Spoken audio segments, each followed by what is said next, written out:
दोस्तों टाटा स्टील की बात करें, यहाँ पे कुछ बड़ी अपडेट निकल के आ रही है जिनको हम एक एक करके डिस्कस करेंगे। यहाँ पे देख सकते हो टाटा स्टील का मैनेजमेंट लगातार बहुत सारे फैसले ले रहा है और इसका कुछ पॉजिटिव इफेक्ट आने वाले समय देखने को भी मिलेगा। वैसे स्टॉक समझ सकते हो कि काफ़ी ज़्यादा करेक्ट भी हो चुका है और आने वाले समय में एक बड़े ट्रिगर का इंतजार कर रहा है और जैसे ही ट्रिगर मिल जाएगा तो एक ज़बरदस्त तेज़ी का दौर भी शुरू हो सकता है। टाटा स्टील टाटा ग्रुप की सबसे पुरानी कंपनी है अंग्रेजों के समय से, और आप ये समझ सकते हो विश्व के लगभग सभी देशों में कंपनी का कारोबार फैला हुआ है और आने वाले समय में कंपनी ग्रीन स्टील में भी अपने कारोबार को तब्दील करने की कोशिश करिए। तो यहाँ पे अपने बिजनेस को लेकर जिस तरह से कंपनी चाहती है कि जो हवा में जो पोल्यूशन होता है उसमें उनका योगदान कम से कम हो, इसीलिए इन्होंने एक बड़ा बिजनेस टाइप किया है टाटा पावर के साथ। उस पूरे न्यूज़ को अच्छे से समझेंगे, उसके क्या मायने हैं उसको जानने की कोशिश करेंगे। इसके अलावा टाटा स्टील की तरफ से कुछ एक्सचेंज को यहाँ पे जानकारी दी गई है, उसको भी समझने की कोशिश करेंगे। लेकिन सबसे जो बड़ी बात है, क्या इस समय जब बाजार ऑल टाइम हाई के आसपास है और स्टॉक काफ़ी नीचे टाटा स्टील का, तो क्या इन्वेस्टमेंट करना चाहिए, समझने की कोशिश करेंगे इस वीडियो के माध्यम से। लेकिन फ्रेंड उससे पहले अगर आप पहली बार हमारे चैनल पर आए तो चैनल को सब्सक्राइब कर दीजिए, एक बेल आइकॉन दबा दीजिए ताकि जब भी नया वीडियो बने पहला नोटिफिकेशन आपको मिले। वीडियो पसंद आए तो लाइक से जरूर कीजिए। चलो फ्रेंड्स वीडियो स्टार्ट करते हैं। मैं हूँ आपका दोस्त एस बी दवे और हमारे अपने चैनल ऑनलाइन कमाई में आपका बहुत बहुत स्वागत है। सबसे पहले अगर हम बाजार की बात करें, फ्राइडे को BSE सेंसेक्स 62,625 के स्तर पर क्लोजिंग दी है, जहाँ पे 223 पॉइंट की गिरावट थी, यानी 0.35% गिरा BSE सेंसेक्स, और इस वजह से मेटल इंडेक्स में भी दबाव देखने को मिला और नतीजा है कि टाटा स्टील में भी गिरावट हुई है। आप देख सकते हो स्टॉक की शुरुआत 111 पर हुई, यानी शुरुआत फ्लैट हुई और इंट्राडे में 108 का लो भी बना, लेकिन देख सकते हो कि क्लोजिंग 109 पर रही, जहाँ पे 1.80% की गिरावट देखने को मिली। अब टाटा स्टील की परफॉर्मेंस अगर हम देखें, पिछले 5 साल के हिसाब से स्टॉक ने 81% का पॉजिटिव रिटर्न दिया है, यानी जिसने 5 साल पहले निवेश किया उसको इस समय 81% का पॉजिटिव रिटर्न मिल रहा है। लेकिन जिसका इन्वेस्टमेंट कोविड काल के बाद में उसको ज़बरदस्त रिटर्न इस समय मिल रहा है, करीब 227% का शानदार रिटर्न मिल रहा है। 25 के आसपास स्टॉक था उस समय, अब 100 के पार है, तो देख सकते हो कि जो रिटर्न है वो काफ़ी अच्छा है। जिसने 1 लाख लगाया उसको 4 लाख तो इस समय मिल ही रहा है। 1 ईयर का रिटर्न भी 4.23% है और 3 मंथ का रिटर्न इसका 0.65% है। लेकिन 1 मंथ के हिसाब से 0.59% यानी लगभग आधा % की गिरावट हुई है और 1 डे के हिसाब से लगभग 2% की गिरावट है। तो ज़्यादा गिरावट तो नहीं है, गिरावट थम चुकी है, लेकिन इतनी तेज़ी बनी थी जिस तरह से बाजार दौड़ा है। अब यहाँ पे बहुत बड़ी गुड न्यूज़ निकल के आ रही है। टाटा पावर रिन्यूएबल एनर्जी के साथ में मिलकर इन्होंने देख सकते हो कि एक बड़े प्रोजेक्ट के लिए आप देख MOU साइन किया। करीब 966 मेगावाट की रिन्यूएबल एनर्जी का ये बड़ा प्रोजेक्ट है और ये दोनों कंपनियां मिलकर पूरा करेगी इसको। तो आप देख सकते हो टाटा पावर की जो सब्सिडीज कंपनी है TP वर्धमान सूर्या लिमिटेड, उसको देख सकते हो कि ये काम मिला है। करीब 966 मेगावाट का round clock hybrid renewable project है और जिसमें आप देख सकते हो कि 379 मेगावाट सोलर एनर्जी के माध्यम से बिजली का निर्माण होगा और 587 मेगावाट विंड पावर के माध्यम से ऊर्जा का निर्माण होगा। इस तरह से ये 966 मेगावाट का बड़ा प्रोजेक्ट है। टाटा स्टील के कैपेसिटी की बात करें तो एनुअल क्रूड प्रोडक्शन इनका करीब 35 मिलियन टन है पर एनुअल का, और देख सकते हो दुनिया की एक सबसे बड़ी देखें तो डाइवर्सिफाइड प्रोडक्ट स्टील का निर्माण करने वाली कंपनी है। तो ये प्रोजेक्ट कंप्लीट है, उसके बाद में देख सकते हो कि करीब 23,89,160 टन कार्बन कमीशन होता है, जो पोल्यूशन होता है उसको रोका जा सकता है।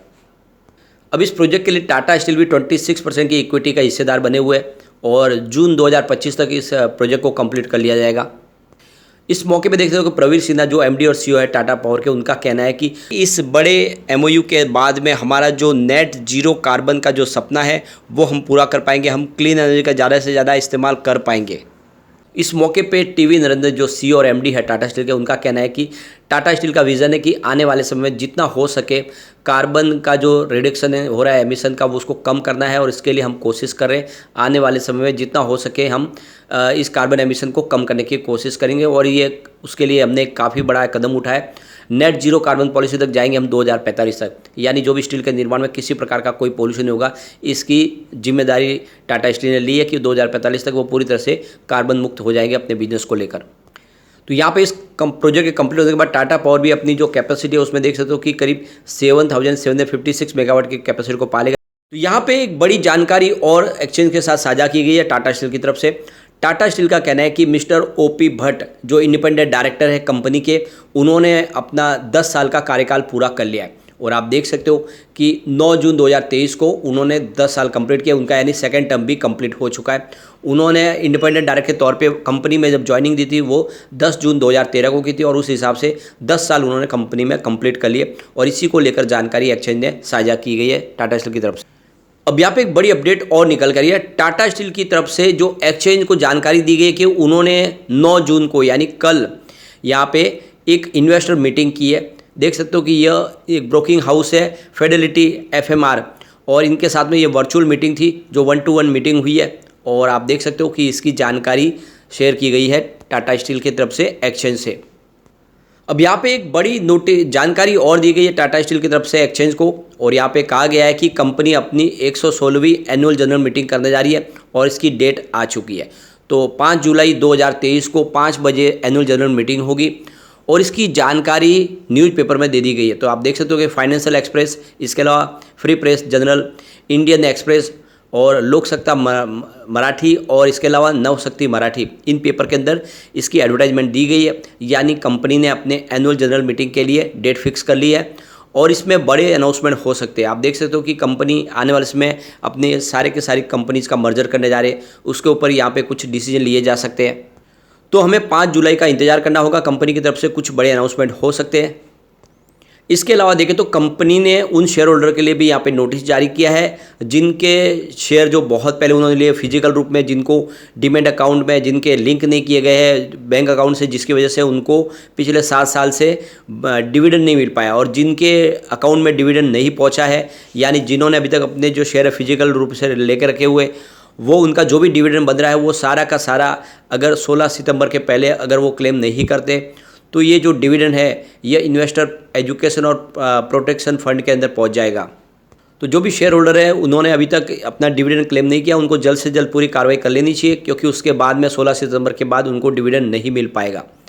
अब यहाँ पे एक बड़ी अपडेट और निकल के आ रही है। ऑलरेडी इस न्यूज़ को हमने पहले भी डिस्कस किया था कि जमशेदपुर में जो टाटा स्टील ने अपने एम्प्लॉयज़ को जो क्वार्टर अलॉट किए थे, उनके एम्प्लॉय जो ऑलरेडी पहले से ट्रांसफ़र हो चुके या फिर उनका रिटायरमेंट हो चुका है, वो भी अभी तक उस क्वार्टर को वापस खाली नहीं किए बल्कि उसको गैर तरीके से इस्तेमाल कर रहे। तो यहाँ पे 6 सदस्य की एक कमेटी बनाई गई थी जिन्होंने इसकी सारी जांच की है। अब जांच में निकल कर आया कि बहुत सारे ऐसे क्वार्टर हैं जिनका गलत तरीके से इस्तेमाल हो रहा है, यानी उनको रेंट पर दे दिया गया दूसरों को या फिर उसमें कमर्शियल रूप से उसको इस्तेमाल किया जा रहा है। यानी वो टाटा स्टील के जो एम्प्लॉय जो ऑलरेडी पहले ही ट्रांसफ़र होकर निकल चुके हैं लेकिन अपने क्वार्टर है वो किसी और को भाड़े पर दे चुके हैं। तो ये सारी जानकारी निकल के आ रही है और जल्द से जल्द इन क्वार्टर को खाली करवाने की कोशिश की जाएगी क्योंकि ये जांच बिठाई गई और जांच में ये बात क्लियर निकल के आ रही है कि उनका गलत तरीके से इस्तेमाल हो रहा है उन क्वार्टर का। तो यहाँ पे देख सकते हो कि कम से कम 134 ऐसे हाउस है जिनको आइडेंटिफाई किया गया था जिनके बारे में लग रहा था कि ये गलत तरीके से इनको इस्तेमाल कर रहे। तो आप समझ सकते हो कि जो नए एम्प्लॉय आ रहे हैं उनको घर नहीं मिल पा रहे क्योंकि पुराने एम्प्लॉय जो वहाँ से जा चुके हैं वो भी अभी तक उनका इस्तेमाल कर रहे गलत तरीके से। तो इसी को लेकर यहाँ पर जाँच हुई थी और उसमें ये बात क्लियर निकल के आ रही है कि बहुत सारे घर है जो गलत तरीके से इस्तेमाल किए जा रहे हैं।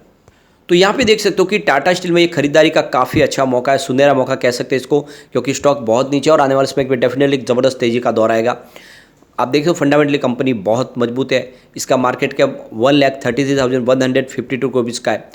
करंट प्राइस मात्र इसकी 109 है। आप लो इसका देख सकते हो 82 का और हाई 124 का है।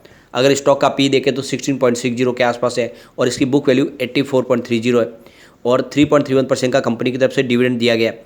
इसका ROC 12.90% है और ROE 7.38% है और इसकी फेस वैल्यू 1 है। तो काफ़ी अच्छे फंडामेंटल है, देख सकते हो। और जब से इसको स्प्लिट किया गया उसके बाद में तो लोगों का रुझान स्टॉक की तरफ काफ़ी बढ़ा है क्योंकि पहले इसकी फेस वैल्यू 10 रुपीज़ थी, तब इसकी प्राइस 1000 के आसपास थी। लोग कम इन्वेस्टमेंट करते थे, जैसे ही 100 के आसपास आए तो काफ़ी बड़े निवेशक है जो इसमें जम के खरीदारी शुरू कर चुके हैं, इसका वॉल्यूम बढ़ा है। ऐसे में स्टॉक आने वाले समय डेफिनेटली फिर से एक नई हाई बना सकता है। तो लॉन्ग टर्म का नजरिया लेके इसमें निवेश जरूर करना चाहिए। लेकिन फ्रेंड, कोई भी इन्वेस्टमेंट करने से पहले अपने फाइनेंशियल एडवाइजर से बारे ले ले या अपना खुद का रिसर्च करें, क्योंकि मैंने वीडियो आपके एजुकेशनल पर्पज़ के लिए ही बनाया। वीडियो पसंद आए तो लाइक शेयर जरूर कीजिए और चैनल को सब्सक्राइब कर दीजिए। Thank you friend.